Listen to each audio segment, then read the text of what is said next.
Last lecture के अंदर हमने किया था integrated rate equation zero order.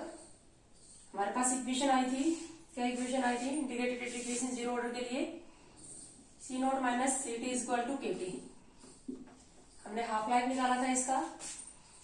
Half life हमारे पास आया था टी हाफ, या इसी को क्या बोल सकते हैं टी 50%। ये क्या था सी not upon two K. T 75% हमने निकाला था, टी 75% या टी 3/4 यहाँ था हमारे पास 3 सी नॉट अपॉन 4 के। और इन दोनों के बीच में जो रिलेशनशिप आई थी T 75% is equal to 1.5 of T 50%। लेकिन ये सिर्फ जीरो ऑर्डर के रिजल्ट बता रही हूँ आप लोगों को, ठीक है, जीरो ऑर्डर के रिजल्ट से। यही से हम एक रिजल्ट निकालेंगे। देखो हमने क्या किया था, T0 के ऊपर ए की जो कंसंट्रेशन है इनिशियल कंसंट्रेशन उसको हमने ए भी माना था। जब मैंने डेरिवेशन करवाया था T0 के ऊपर ए की इनिशियल कंसंट्रेशन को हमने ए भी माना था। और किसी भी टी टाइम के ऊपर इस ए की कंसंट्रेशन को हमने क्या माना था ए माइनस एक्स। क्योंकि एक्स अमाउंट डिकम्पोज हो गई तो रह कितनी गई ए माइनस एक्स। स्टार्टिंग में लेके चले थे हम कितनी ए T0 के ऊपर, और उसमें से एक्स डिकम्पोज होगी तो ए की जो कंसंट्रेशन है किसी भी टी टाइम के ऊपर वो क्या होगी ए माइनस एक्स। तो इस एक्सप्रेशन में अगर मैं सी नोट की बजाय पुट कर दूं ए और सी टी की जगह A minus X is equal to K T, तो ए से ए कैंसिल आउट हो जाएगा, एक्स इज इक्वल टू क्या हो जाएगा के टी। के क्या constant, X is directly proportional to time. Zero order के लिए रिजल्ट एक्स के amount decompose is directly proportional to time. इसका क्या मतलब है, अगर टाइम डबल कर दिया तो अमाउंट भी डबल डिकम्पोज हो जाएगी। जैसे कि 10 सेकंड में 0.1 मोल डिकम्पोज हो रही थी, अमाउंट जो डिकम्पोज हो रही थी 0.1। अब टाइम कर दिया 5 सेकंड। 5 सेकंड में कितनी डिकम्पोज हो जाएगी? 10 सेकंड में डिकम्पोज हुई थी 0.5 मोल पर लीटर, तो कंसंट्रेशन डिकम्पोज हुई थी। अब 5 सेकंड टाइम हाफ, तो अमाउंट भी क्या हो जाएगी हाफ, तो 0.05 मोलर डिकम्पोज होगी ना। टाइम में जो चेंज आएगा, टाइम डबल करोगे तो अमाउंट डिकम्पोज डबल हो जाएगी, टाइम हाफ करोगे तो अमाउंट डिकम्पोज भी क्या हो जाएगी हाफ हो जाएगी। और इसकी बजाय अगर हम क्या करते हैं 20 सेकंड ले लेते तो 20 सेकंड में कितने डिकम्पोज हो जाएगी 0.2 मोलर। इसका ये मतलब एक और रिजल्ट यहां से हमने निकाला। अब मैंने इसके यहाँ पर एक क्वेश्चन लिखा है, इस क्वेश्चन को हमें सोल्व करना है। जीरो ऑर्डर के लिए ही है ये, और आपको ऑर्डर बताया जाएगा इस टाइप के क्वेश्चन के लिए। रिएक्शन है हमारे पास ए से बी, रेट ला लिखा हुआ है रेट इक्वल टू के ए की पावर 0। तो रेट ला से पता चल जाएगा आपको, अगर पावर 0 है तो ये जीरो ऑर्डर रिएक्शन है। If initial concentration of A change from 0.1 molar to 0.05 molar in 10 second, calculate concentration of A left in 15 second. 10 second में ए की जो कंसंट्रेशन है इनिशियल कंसंट्रेशन है 0.1 और ये होगी कंज्यूम होगी ये 0.1 से किसमें कन्वर्ट होगी 0.05 में 10 सेकंड में। नेक्स्ट जो 15 सेकंड हो जाएंगे जब रिएक्शन को चलते हुए, तो उस टाइम ए कितना रहेगा 15 सेकंड में सीटी निकालना है। अब इसको देखो मैं अलग अलग अप्रोच से सोल्व करूंगी, ठीक है। हमारे पास बहुत सारे अप्रोच है जिससे हम इसको सोल्व कर सकते हैं। हमारे पास सबसे पहले हमने जो एक्सप्रेशन ड्राइव किया था, जो इक्वेशन ड्राइव की थी उसका यूज करेंगे हम। हमारे पास इक्वेशन है सी नोट माइनस, पहली अप्रोच है ये, मैं फर्स्ट अप्रोच लगा रही हूँ इसमें। इक्वेशन से सबसे पहले इक्वेशन से C naught minus C T is equal to K T, ठीक है। सी नोट हमारे पास क्या है 0.1। जब टाइम हमारे पास 10 सेकंड है, 10 सेकंड होगी रिएक्शन को चलते हुए, उस टाइम सीटी कितना हो गया 0.05। तो सीटी को मैं पुट कर दूं 0.05 और टाइम को पुट कर दूं मैं 10 सेकंड। ये आ गई इक्वेशन फर्स्ट। अब 15 सेकंड, जब टाइम कितना होगा 15 सेकंड, तो उस टाइम सीटी हमें क्या करना है निकालना है। 15 सेकंड में ए की कंसंट्रेशन क्या होगी वो हमें निकालना है। इनिशियल तो यही रहेगी ना 0.1 माइनस इसको क्या मान लिया मैंने सीटी इज इक्वल टू के इंटू 15। समझ में आ गई, ये इक्वेशन होगी सेकंड। दो इक्वेशन बना ली। इनिशियल कंसंट्रेशन 0.1 थी, 10 सेकंड पे कंसंट्रेशन कितनी हो गई सीटी 0.05। 15 सेकंड पे सीटी हमने पूछा है तो ये हम निकाल सकते हैं ना। दो इक्वेशन हमारे पास, सीटी हमें निकालना है, तो इक्वेशन सेकंड अपॉन फर्स्ट कर लेते हैं। सेकंड अपॉन फर्स्ट तो क्या हो जाएगा K15 upon K10 is equal to क्या हो जाएगा 0.1 माइनस सी टी अपॉन ये क्या हो जाएगा 0.05। इसको घटाओगे तो ये हमारे पास 0.05, तो ये आ जाएगा 1.5 is equal to 0.1 minus C T upon 0.05। आ जाएगा answer 1.5 into 0.05 is equal to 0.1 minus C T. ये कितना हो जाएगा 0.075 is equal to 0.1 minus C T. C T is equal to क्या हो जाएगा 0.1 माइनस 0.075। ये आ जाएगा तुम्हारे पास इसका आंसर। सी टी कितना आ जाएगा ये 0.1 में से घटाओगे तो C T is equal to 0.025 इसका आंसर आ जाएगा।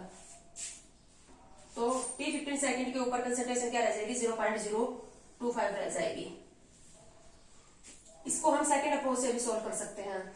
दूसरी अप्रोच कौन सी लगाएंगे? सेकंड अप्रोच ये है कि हमारे पास ए से क्या बन रहा है बी बन रहा है। T0 के ऊपर कंसंट्रेशन हमारे पास है 0.1, इसकी कंसंट्रेशन है 0। T10 सेकंड के पास इसकी कंसंट्रेशन होगी 0.05। ये कितना बने हमें इसका नहीं निकालना, वैसे हम इसका निकाल भी सकते हैं। अगर ये कितना डिकम्पोज हुआ 0.05, तो ये कितना बनेगा 0.05 बनेगा ना, निकाल सकते हैं। नहीं, एक टूट रहा है तो एक बन रहा है, 1 की स्टेशियोमेट्री है तो 0.05 डिकम्पोज हुआ है। 0.1 थी तो 0.05 डिकम्पोज होगा तो 0.05 बन गया।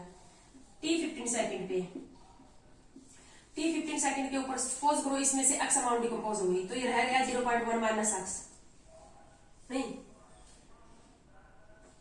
T15 सेकंड के ऊपर डिकम्पोज हो गई x अमाउंट डिकम्पोज हो गई। अब x डिकम्पोज हो गई और 0.1 थी तो कितनी रह गई 0.1 माइनस x। तो हमें यही निकालना है ना,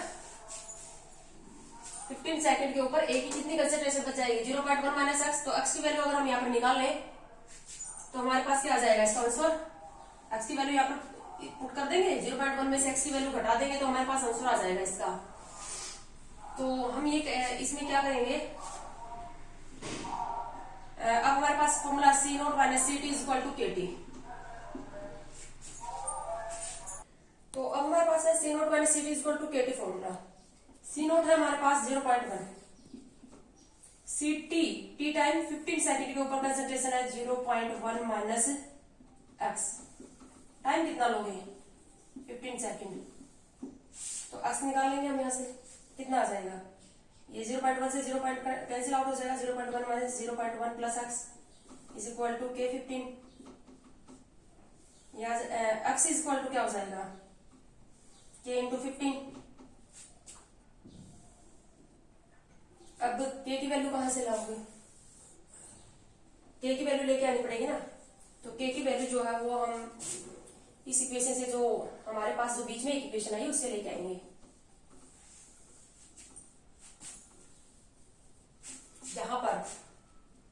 यहां से ला सकते हैं ना, यहाँ पर हमारे पास दोनों वैल्यू है, सी टी ये भी तो है। तो यहाँ पर हम क्या करेंगे 0.1 माइनस उस टाइम टी टाइम के ऊपर कंसंट्रेशन है 0.05 इक्वल टू K10। समझ में आ रही है? यहाँ पर तो है ना C0 और CT दोनों, यहाँ पर टाइम भी दिया हुआ 10 सेकेंड, तो यहाँ से K निकालेंगे पहले हम। तो ये आएगा 0.05 इक्वल टू K इंटू 10। तो K इक्वल टू क्या हो जाएगा हमारे पास 0.005। ये वैल्यू यहाँ पर पुट करोगे तो 0.005 इंटू 15, तो x इक्वल टू कितना आ जाएगा ये 0.075। वही आ गया आंसर।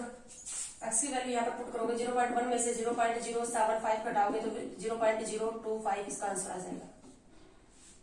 यहां से भी सोल्व कर सकते हो तुम। समझ में आया क्या किया मैंने?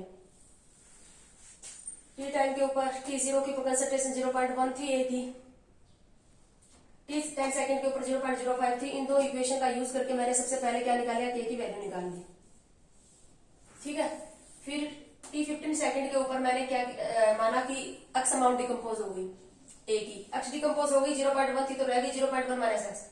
तो 15 सेकंड के ऊपर जो ए की अमाउंट रह जाएगी, लेफ्ट रह जाएगी, वही निकालनी। 0.1 माइनस एक्स मुझे निकालना है।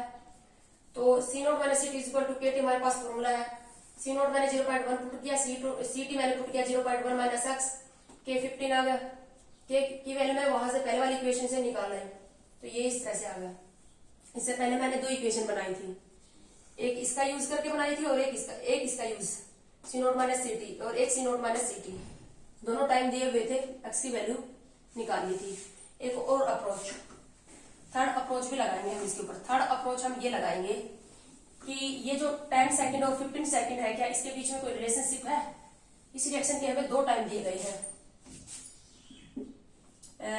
10 सेकंड और 15 सेकंड। जीरो ऑर्डर की टी 75% इज इक्वल टू क्या होती है, 1.5 ऑफ टी 50% होती है। तो टी 75% इज इक्वल टू क्या हो जाएगी, 1.5 इंटू 50%। 10 सेकेंड है, क्या ये हाफ लाइफ है? ये जो 10 सेकेंड है ये हाफ लाइफ है क्या? हाफ लाइफ ही तो है। 0.1 से क्या बन गई, 0.05, यानी कि 10 सेकेंड में हाफ अमाउंट कंज्यूम हुई है ना, तो ये हाफ लाइफ है। ये 10 सेकेंड इसकी 0.1 थी, 0.05 हाफ कंज्यूम हो गई, हाफ रह गई, तो ये 10 सेकेंड इसकी हाफ लाइफ है।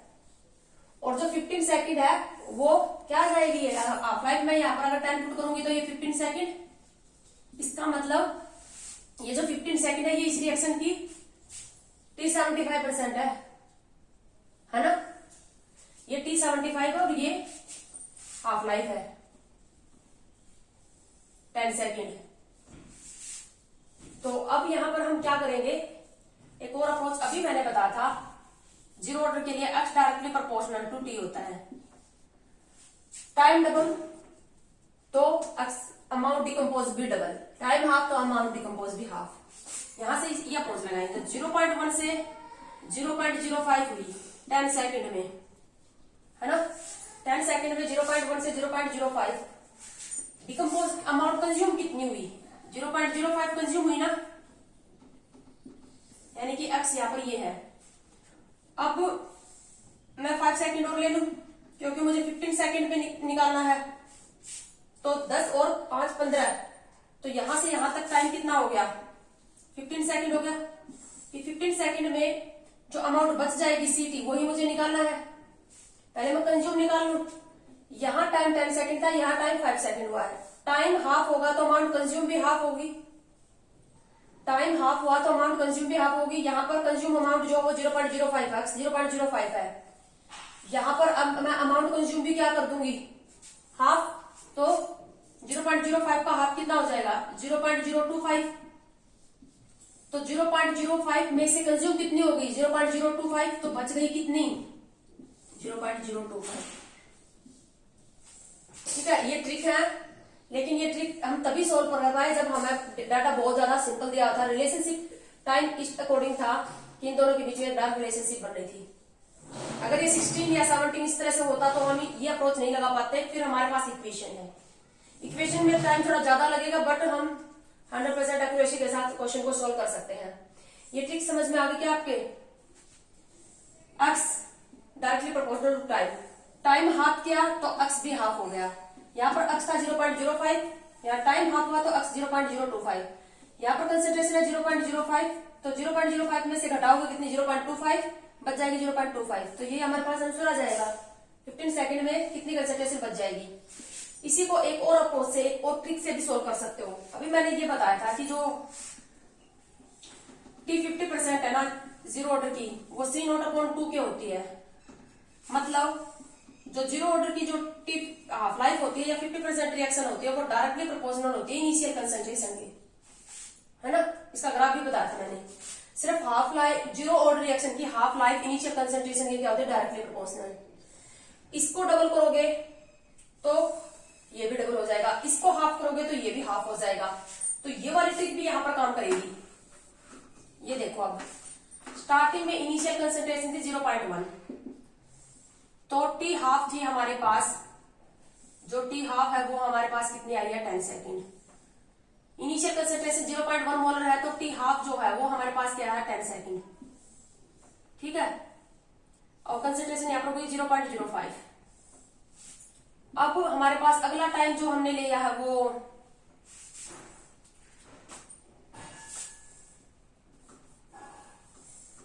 इनिशियल कंसेंट्रेशन 0.1 थी, तो टाइम कितना लिया 10 सेकेंड। अब इनिशियल कंसेंट्रेशन 0.05 होगी तो हाफ लाइफ भी तो हाफ हो जाएगी ना, नहीं, कंसेंट्रेशन हाफ हो गई। यहां से यहां तक देखो, यहां पर इनिशियल कंसेंट्रेशन 0.1 थी तो हाफ लाइफ थी 10 सेकेंड। अब यहां से यहां चलो तो ये है ना इस रिएक्शन की, इस स्टेप की हाफ इनिशियल कंसेंट्रेशन तो 0.05 है, तो इनिशियल कंसेंट्रेशन इस स्टेप की बता रही हूं, इस स्टेप की इनिशियल कंसेंट्रेशन 0.05। तो ये यहां से क्या हाफ अमाउंट है, हाफ होगी, अमाउंट हाफ होगी, इनिशियल कंसेंट्रेशन हाफ होगी, तो टी हाफ भी हाफ हो जाएगी, यानी कि 5 सेकेंड। ठीक है, तो ये हो जाएगी। हालांकि ये टाइम निकला है हमारे पास, टाइम कितना लगेगा तो कंसेंट्रेशन आ जाएगी यहाँ से, ये तो हमने टाइम निकाल लिया 0.025 इसका आंसर आ जाएगा। टाइम निकालने के लिए लगेगी अप्रोच, इसको रहने दो तुम, पहले मैं ऑलरेडी 3 अप्रोच बता चुकी हूँ। तो इस टाइप के जो न्यूमेरिकल है, ये हमारी इंटीग्रेटेड रेडिएशन जीरो ऑर्डर का हमने कंप्लीट रिजल्ट निकाल लिया। आपको इसको अपने फिर नोटबुक में लिखना है, इसका एक्सप्रेशन दिया जाता है और इसके बिहाफ पर जो न्यूमेरिकल वगैरह वो मैं आपके पीडीएफ में सेंड कर दूंगी।